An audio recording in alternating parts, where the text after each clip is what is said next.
நாள்தோறும் வந்திருந்து நிகழ்ச்சிக்கு கேட்டும் அளித்தும் எங்களுக்கு பெரும் மகிழ்ச்சியும் கொடுக்கும் இந்த பகுதி வாழ் மக்களையும் பெரியோர்களையும் தாய்மார்களையும் சிவனடியார்களையும் வருக வருக என்று வரவேற்கிறேன். சிறப்பு சொற்பொழிவை மிகவும் செய்தி முறையில் நடத்தி 60 வீடுகள் மற்றும் அறுமுறையின் சிறப்புகளை பெருமையாக சொல்லி எல்லோரையும் மகிழ்ச்சி கடலில் ஆழ்த்தி எல்லோருக்கும் நல்லாசி வழங்க வேண்டும் என்று கேட்டுக்கொண்டு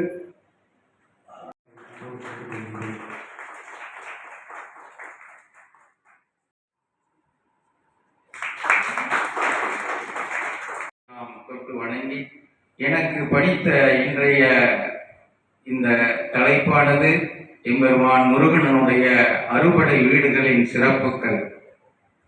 நீங்கள் அனைவரும் அறிந்ததை அறுபடை வீடுகள்.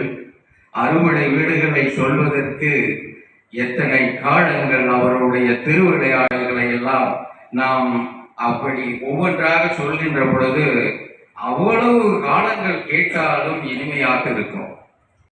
கந்தர் அலங்காரம், கந்தர் அனுபூதி, இதில் எல்லாம் நிறைய பாடல்கள் வருகின்றன. அந்த பாடல்கள் எல்லாம் நாம் தினந்தோறும் பாராயணம் செய்கின்றோம். செய்தால் அதை கண்டிப்பாக மனனம் செய்தால் கண்டிப்பாக நம்மளுக்கு முருகருடைய திரு அருள் நமக்கு கிட்டும். டிசிப்ளினா இருக்கணும்னு சொல்றோம் இல்லைங்களா? அது மாதிரி துர்வாச முனிவர் மிகவும் கோபக்காரர். அவரிடம் யாரேனும் சீடர்கள் போவது என்றாலோ மற்ற பக்தர்கள் போவது என்றாலோ அவர்களுக்கு பயமாக இருக்குமா. அந்த அளவுக்கு மிக கடுமையானவர். மிக சிறந்த சிவபக்தர், மிக சிறந்த சிவபக்தர். அவர் ஒரு நாள் காலையில் எழுந்து சிவனை வழிபட்டு சிவனுக்குண்டான அத்தனை பூஜைகளையும் செய்துவிட்டு அவர் அந்த கானகத்திலே நடந்து சென்று கொண்டிருக்கின்றார். அவ்வாறு நடந்து கொண்டு இருக்கின்ற பொழுது ஒரு இடத்தில் ஒரு பெரிய கிணறு ஒன்று தெரிகிறது.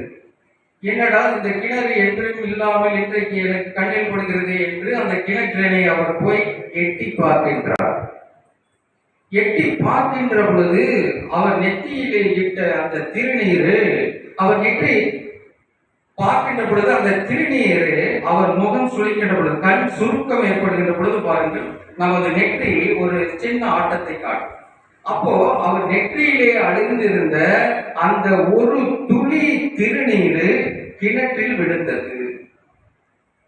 கிணற்றில் விழுந்ததும் கிணற்றில் இப்பொழுது என்னடா இருக்குது என்றால், கிணற்றில பாம்புகள், பல்லிகள், பூரான்கள் மற்றும் விஷ ஜந்துக்கள் நிறைய இருக்கிறது. அந்த கிணற்றிலே பாம்புகள், பல்லிகள் இதெல்லாம் இருந்தது அல்லவா? அது எல்லாம் உடனடியாக மாறி மாலைகளாக, பூக்களாக நறுமணம் வீசுகின்ற ஒரு நிலையில் அந்த கிணறு முழுவதும் வாசனையாக இருந்ததாம். என்ன செய்வது என்று எனக்கு தெரியவில்லையே அப்படின்ற பொழுது சர்வேஸ்வரர் சொன்னார், அப்பா துர்வாச முனிவர் எனக்கு உண்டான பூஜைகளை எல்லாம் செய்துவிட்டு அந்த கிணற்றினை எட்டி பார்த்தார். எட்டி பார்க்கின்ற பொழுது அவர் கண் சுருக்கமானது. அந்த கண் சுருக்குகின்ற பொழுது நெற்றியில் இருந்திருந்த அந்த திருநீர் அந்த கிணற்றுக்குள்ளாக ஒரு துளி விழுந்தது. அந்த துளியினால் இவர்கள் எல்லாம் புண்ணியம் பெற்று இந்த நல்வாழ்வினை பெற்றார்கள் என்று சொன்னார். ஆக திருநீர் எவ்வளவு ஒரு அற்புதமான ஒரு மருந்து என்பதை நீங்கள் அறிந்து கொள்வீர்கள். இதுக்கு ஒரு சிறிய கதையாகத்தான் ஒருவரிடமிருந்து ஒருவருக்கு பரவும் நோய் தொற்று நோய்கள், இன்ஃபெக்ஷியஸ் டிசீஸ், கோவிட், டெபர்குலோசிஸ், லெப்ரசி, இது மாதிரி பல நோய்கள் இருக்கும். தொற்றா நோய்கள் மிக முக்கியமானது நீரிழிவு நோய் என்கின்ற சர்க்கரை நோய் மற்றும் இரத்த கொதிப்பு, மாரடைப்பு, பக்கவாதம், அடுத்தது புற்றுநோய்கள். இதை பற்றி ஒரு 4-5 நோய்கள் மட்டும் சொல்லிடுறேன். இதை மாற்றக்கூடிய காரணிகள், மாற்ற முடியாத காரணிகள் 2 உண்டு. மாற்றக்கூடிய காரணிகள் அப்படின்னா நம்முடைய லைஃப் ஸ்டைல் மாடிஃபிகேஷன், வாழ்க்கை முறை மாற்றம். நம்ம வாழ்க்கை முறை மாற்றத்தை மாற்றணும் அப்படின்னா இந்த நோய்கள் வராமல் தடுக்கலாம்.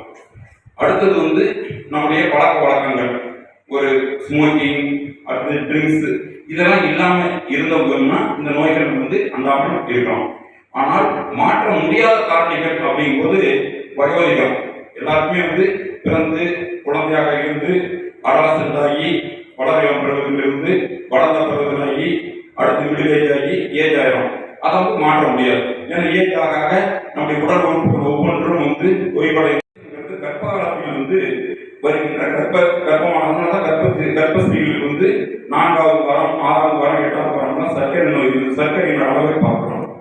இப்போ வந்து சர்க்கரைங்கிறது வந்து எல்லாருக்குமே நம்மளுடைய ரத்தத்தில் வந்து எனக்கு சர்க்கரை இல்லை சர்க்கரை எல்லாத்துக்கும் சர்க்கரை இருக்கும்.